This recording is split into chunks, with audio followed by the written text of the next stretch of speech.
I've brought my tiny little baby for this lesson.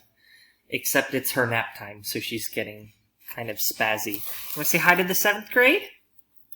Hi! Oh, oh yeah, we're excited. Oh, well, it's her nap time. Hopefully you won't be napping through this science lesson. That'd be terrible, right?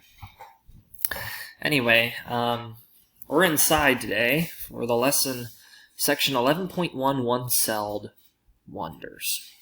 Let's begin. It starts with this guy. His name is Anton van Leeuwenhoek, and he is known as the father of microbiology. He actually was able to create, in the late 1600s, a microscope that was unlike any other microscope of his time. In fact, you want to do some really crazy research here. It wasn't until 1957 that they actually were able to make a microscope that's anything like his was. He didn't share any of how he made his microscopes. So all they had was his microscopes after he died. They didn't know how to make them. Well, he learned a lot of things. And he was the first person to observe a protozoa, or a single-celled microscopic organism. They didn't know back in the even into the 1700s, that if you got sick, it was because of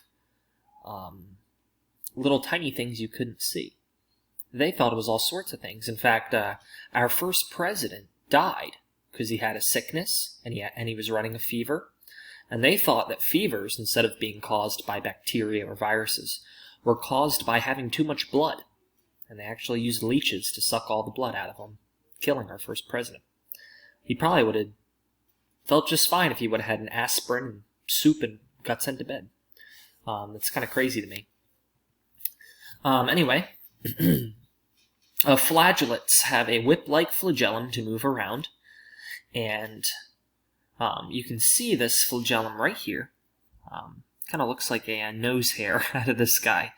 Use the flagellum to whip around. Euglena is a common green flagellate. Euglena holds a whole bunch of water in what's called a contractile vacuole.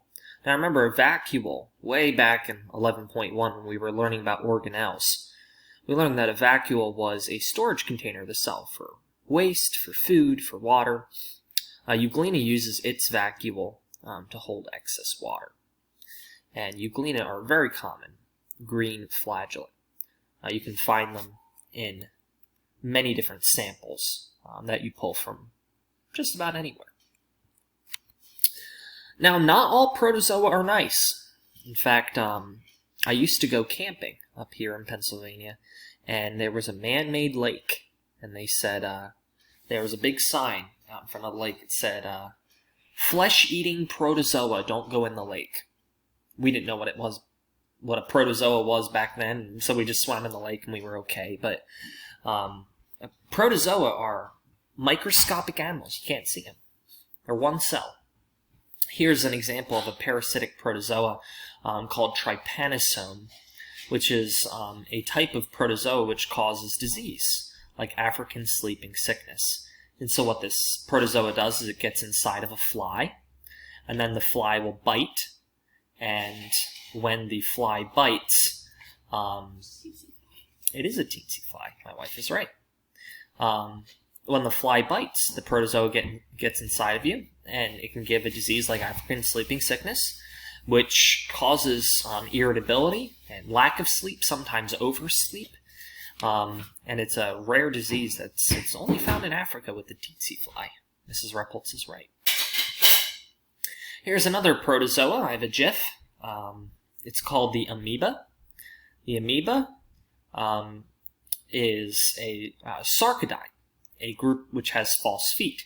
You can see what appears to be, she's right again, pseudopods, false feet. You can see what appears to be little feet right here, but it's not little feet.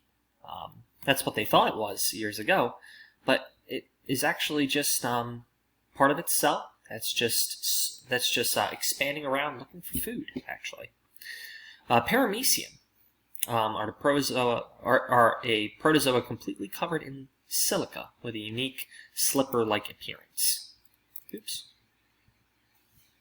Oh, I thought I had a picture of that. I guess you're going to have to check your textbook. Stationary protozoa, like sporozoa, are spore-forming protozoa. That's how we get sporozoa, spore, zoa. They can't move on their own. An example of this is malaria. So this is another example of a very bad protozoa.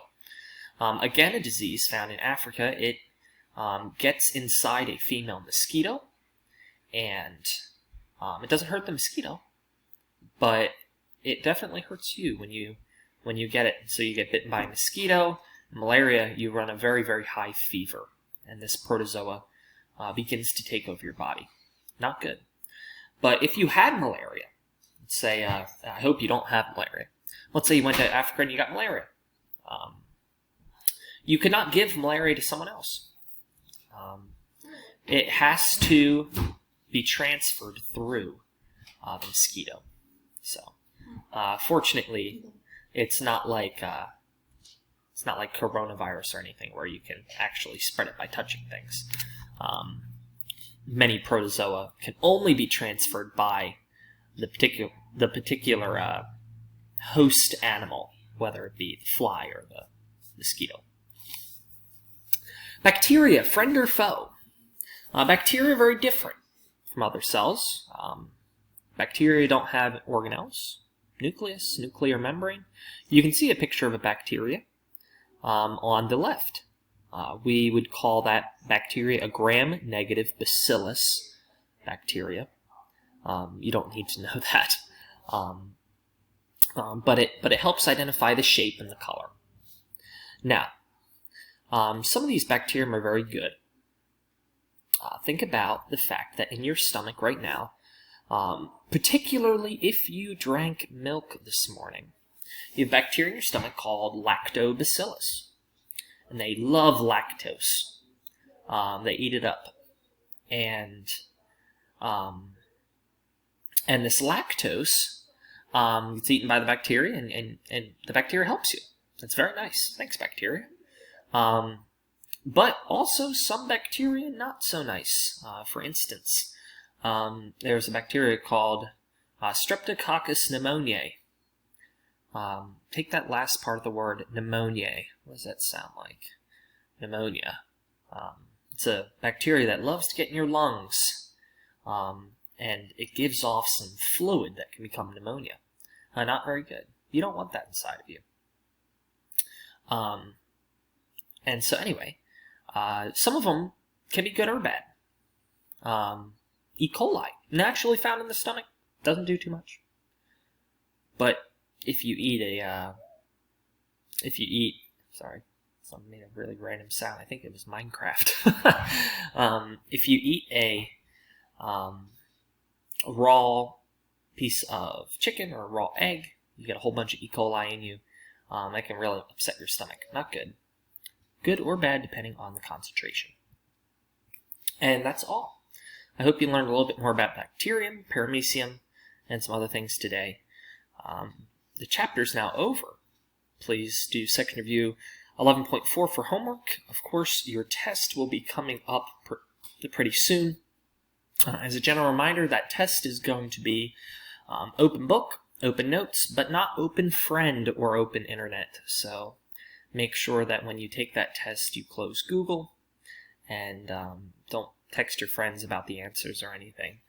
Just do it on your own, and you can take as much time as you want on it. So just make sure that you get it in and get it all accomplished on your own. Okay? And I'm going to send, of course, an honesty statement about the test as well as about watching videos. All right?